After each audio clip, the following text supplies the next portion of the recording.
Hey guys, what's up? Alright, yeah, we're going to talk about these knockoff Scions, 10,000 RPM, whatever. Alright, now, this one, they came from a buddy of mine. He bought them. And he goes, Flowers, man, these things are not working. And I said, alright, let me see what you got. Well, this one here wasn't screwed down at all. And when I took it apart, first thing I noticed was that when they did the anodizing on this, the threads were just too tight. So took a little bit, wet dry, and just went like this, got it back in, and realized that this lip was on an angle. So I had to take it and chuck it up and grind it down, get it nice and clean. And then now it will screw all the way down. It's going to be a little tough because this is the update that I was talking about that I figured out. You see him sitting over here. You see how this turns, all right? This one doesn't have, but see that? But, oh, and that's the other part. You see that? When you turn in the barrel, if you're holding the motor pops out. Now watch. When you turn in the barrel, the motor doesn't come out. That's part of the problem. Now, also on these, I'm going to show you. Here's the purple one. Let me see. I got the motors in there real good. Let me take this part off. I got the motors in there a little too good.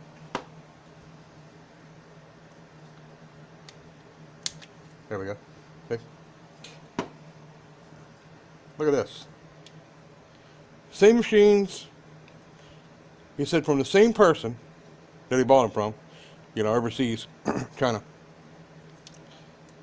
Look at this one. Look at this one. Same person, supposedly same manufacturer, and they're completely different. The anodizing is different. Everything's just different on them.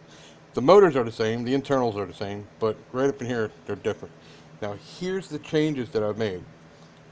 This O-ring right here and this O-ring right here, I changed it on this one. I haven't done it on this one yet. Here's the O-ring.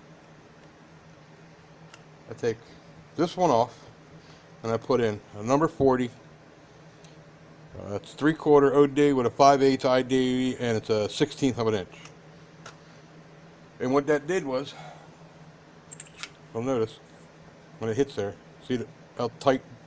So when you make the adjustment like this, your needle depth, because it doesn't have the click like the Scion does, you know how it goes click, click, click. So when you're using it, it would move. Well, by putting in just a little bigger O-ring, it doesn't move while you're tattooing. The other part,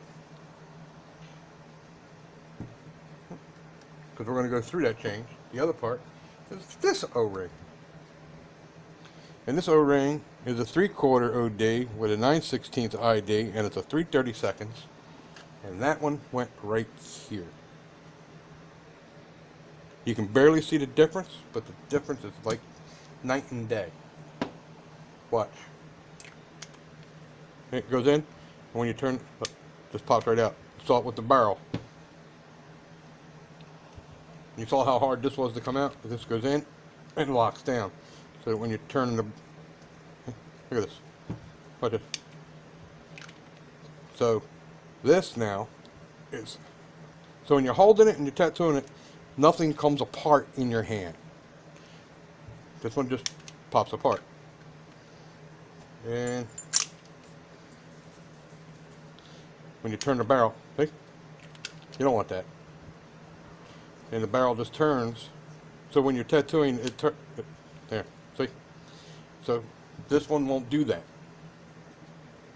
It's nice and tight, so you gotta hold it, turn it.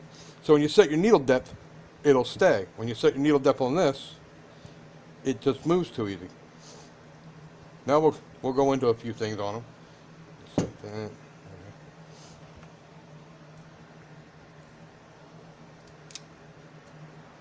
You got one needle to use.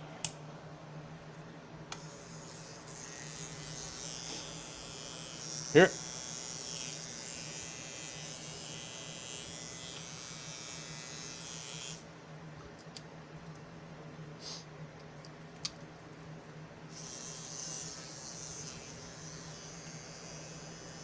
Even sounds a little better.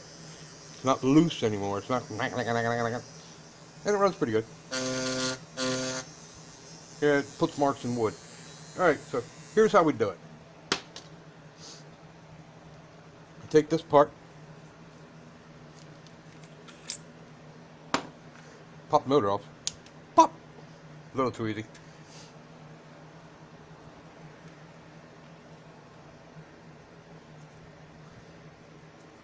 Move the O-ring out. With a little hook. Slide it, grab it, pull it off. Done. Now, the best way I found to put this on, put the motor back in. It's going to be real loose. Take the new O-ring, put it over the dildo end. Yes, it's called a magic dildo. It slides right down into place. Pop it off. And then put it back together. And there's the fix. Plain and easy. The next one, right there. Pull that one off. Grab the new one. This is the 3/4, 5/8. I'll write them down for you guys. Slide that around there. Slide it down into the groove. Take the barrel back. Put the barrel back on. And there you go.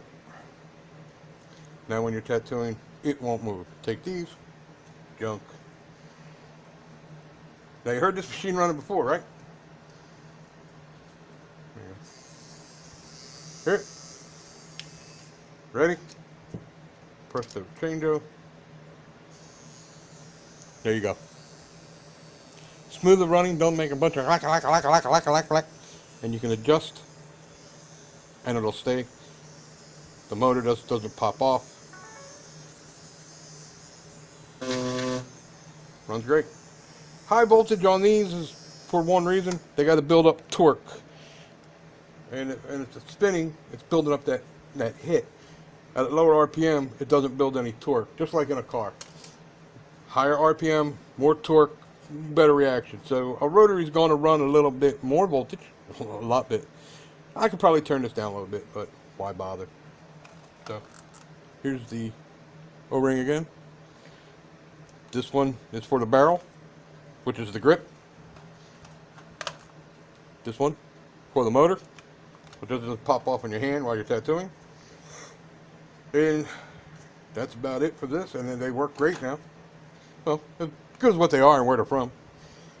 The only other thing I don't like is this cord, which I'm going to build him a new cord with a 90-degree on it, with a better wire and a better plug, because we know that all the wires are trash. I hope that did something for you. If there's any questions, just hit me up. And that's how you make a fake Scion better than what it was. Have a good one, guys.